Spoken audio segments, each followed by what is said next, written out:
see that sometimes audio producers can be really annoying. We ask you to turn off your phone. Las manos muévalas todas quiera, pero el pie no me lo...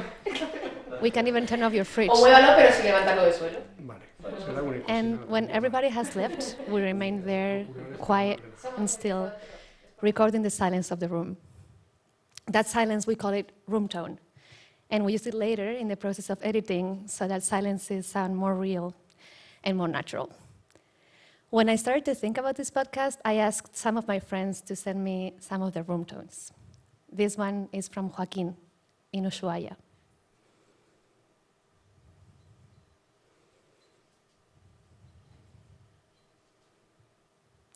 This one is from Fede, here in Boston.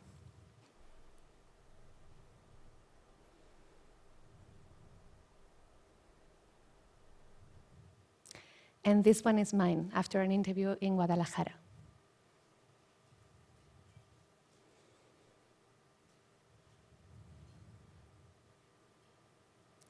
Listening to so many room tones together made me think of several things. One is that all silences are kind of similar, and another is that not two silences are the same. Maybe that's why there's another word we use for room tone. We call it presence. And suddenly it seemed to me that that was the best way to explain this podcast, that our silences are full of presences. This is De Eso No Se Habla, or We Don't Talk About That, a show on silences and on how we break them. For the past 5 months, I've been sharing the concept behind our show here in the US. And I've begun to realize that the meaning of silences and of the presences behind it is anything but universal. In this part of the world, when I say that I work on silences, people normally talk to me about taboos. In the part of the world where I come from, silence has a weight of its own, a historical weight, I'd say. This man is General Francisco Franco, right after winning the civil war that took place in Spain between 1936 and 1939. Franco and other generals had organized a coup d'etat against a democratically elected government that, for instance, had women vote for the first time and had recognized the right to divorce. The war lasted 3 years. It was cruel, and it was also a reflection of what was going on in Europe. Some said it was the last opportunity we had to stop fascism before a Second World War. And so understood it many foreigners who can fight in favor of democracy. Among them, 10,000 Americans. But we lost the war. And you know what came next in the world. In Spain, what came next were 40 years of a dictatorship led by that man you've seen. And I've actually spared you the sound, but I'd really like you to listen to his voice, if only to appreciate the deep contrast between his authoritarian regime and his meager voice. And thanks to all those who hear this word to spread them all over the world. Country, religion, family, this is our aim and dream. ¡Viva España! It's kind of funny, but it's also devastating. Those final words of his speech, country, religion, family, were the umbrella under which his regime committed a purge of what they considered the enemies of the state. Intellectuals, Freemasons, left-wingers, Protestants, you name it. Anybody could be an enemy of the state. Like a shop owner who dared to defend a public, non-religious school in his village. Or a teacher who was banned from teaching because, I quote, she has the abilities necessary for the position, but she's not a trustworthy person for the new Spanish state. Or a woman who was too free to be a woman. These people were not soldiers. They did not fight a war. They were civilians. And they had often been denounced by their neighbors because they were suspect of thinking differently from that family, religion, country mantra. Then most of them were thrown into mass graves that, to this day, pierce our country. This is called social cleansing, and it's also called white terror. Like white noise. White noise is an aleatory signal in which all frequencies have the same intensity. None of them is higher than the other. In Spain under Francoism, our parents and grandparents learned the hard way that making yourself noted was oftentimes dangerous. If you did, people could know what you thought. And if they did, they could denounce you. And if you were denounced, they could take away your home, or you could be imprisoned, or you could be killed. In Spain under Francoism, our parents and grandparents learned to be white noise. And this is when some of these sentences were born. No te signifiques, or don't signify yourself, don't make yourself noted, but also literally, don't mean anything, be meaningless. No remuevas la herida, or don't stir the wound, or even if it hurts, just let it be. And de eso no se habla, or we don't talk about that. That's how they learned to be silent. But of course, that's in the past. Some people say, and you might say, and it's true that Franco did die in 1975, and afterwards Spain underwent a process known as la transición, or the transition to democracy.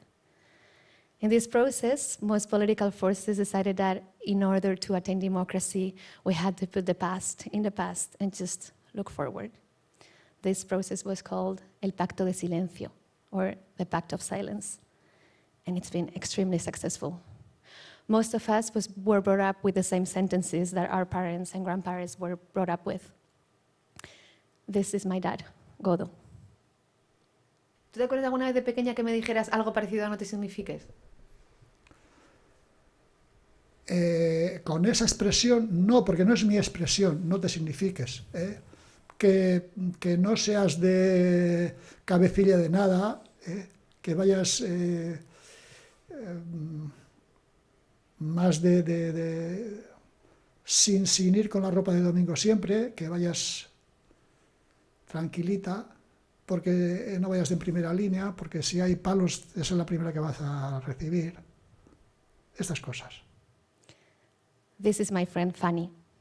Yo siempre pienso en una cosa que hacía mi abuela cuando íbamos a verla al pueblo y éramos pequeñas, cuando nos daba comida, jamón, queso, lomo, huevos, frutos secos, lo que fuese, lo metía siempre en varias bolsas y la última era una bolsa verde, opaca, y lo hacía intencionadamente para que no se viese qué era lo que llevábamos en esa bolsa, ¿no? Muchas veces las propias vecinas o primas le habían dado algunas de esas cosas, pero ella no quería que al salir de casa pudiesen ver qué era lo que llevábamos en la bolsa para evitar el comentario, ¿no? ¿Qué van a decir?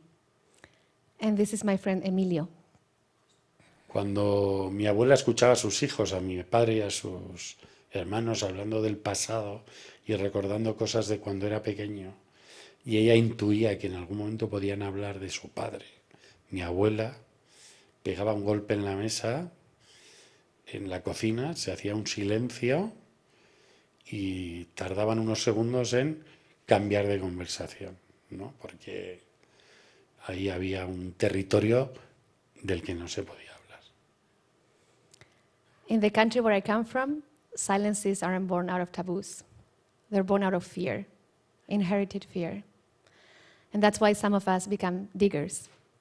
My friend Emilio had heard his grandfather's story over and over again at his house.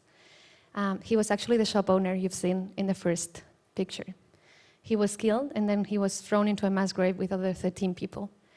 In the year 2000, Emilio was the first person in Spain to locate the body of a disappeared person, exhume it, and then have it identified via DNA test. And then after him, many, many people followed through. Some of us dig in the literal sense by breaking up the earth, and then some of us dig in a more literal sense, or in a more metaphorical sense. But we're all trying to break some silences. My mother died when I was 8 years old, and she had been sick, but her death happened suddenly. No one expected it. When I became an adult, I began to realize that I had no reasons that explained my mother's death. And when I began to ask around, my family and my mother's friends tried to dissuade me. Why did I want to know? It could hurt me. And it's not that they were trying to hide anything from me. Actually, them themselves, they didn't really know. This is my sister, Blanca. Claro que me faltan datos, claro que a mí hay fichas o piezas que me faltan, pero sí, me he acostumbrado a saltar esas partes, esas fichas que faltan, pues salto y ya está, me voy a la siguiente, ya está. Y me he montado yo la historia, rellenando yo a mi forma los huecos y ya está. Sí, y a mí, por ejemplo, cuando hemos hablado siempre de mamá, cuando tú me has preguntado, yo estaba tranquila, digo, chica, pues no sé por qué no te cuadra, pues se murió y se murió. Y sí, sí que es verdad que tenemos eso muy metido, lo de, bueno, ya está, así está bien, ya está. No se sabe, punto, ¿no? Ese punto. Not knowing is a habit we've so deeply made our own. And the truth is that myself, I didn't insist much in breaking it. This cassette has been in my house forever. It's from when I was 5 years old. And I know, of course, because I wrote my name and my age on it with the shaky handwriting of a girl that's learning to write. In it, my sister and I play to be radio hosts. And at some points during our broadcasts, my mother's voice just jumps in. And I actually don't know why I knew this, because last time I listened to it was probably 20 years ago. I didn't dare to listen again. A friend of mine told me recently about a syndrome called el síndrome del hijo, or the daughter syndrome. She says that when your parents have died at a young age, you dread getting to that age. And then when you finally get to that age, you finally dare to do things you didn't dare to do before. My mom died when she was 38 years old, and I'll be 38 in 3 months.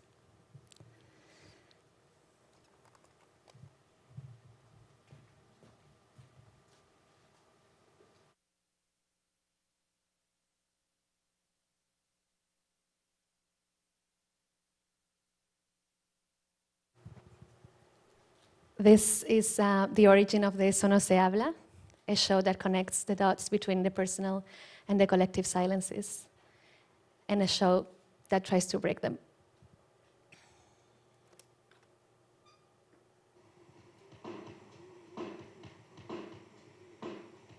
Muchísimo calor el que tenemos hoy en todo Euskadi. Vamos a recordarte las temperaturas. En Bilbao tenemos 34 grados de calor. Es la temperatura.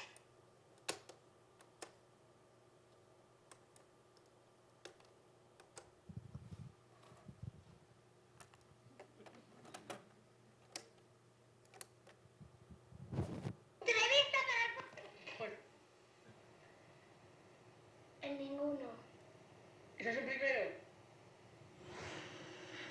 Es. ¿Es cómo que es? ¿Es? No. Aplicas bien, aquí, ¿eh? No, pero bien, ¿eh?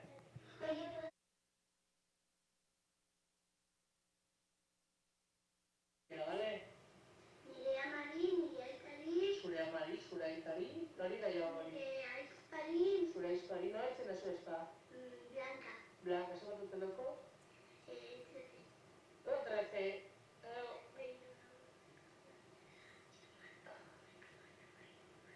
Amairua. Bai. Eta zer,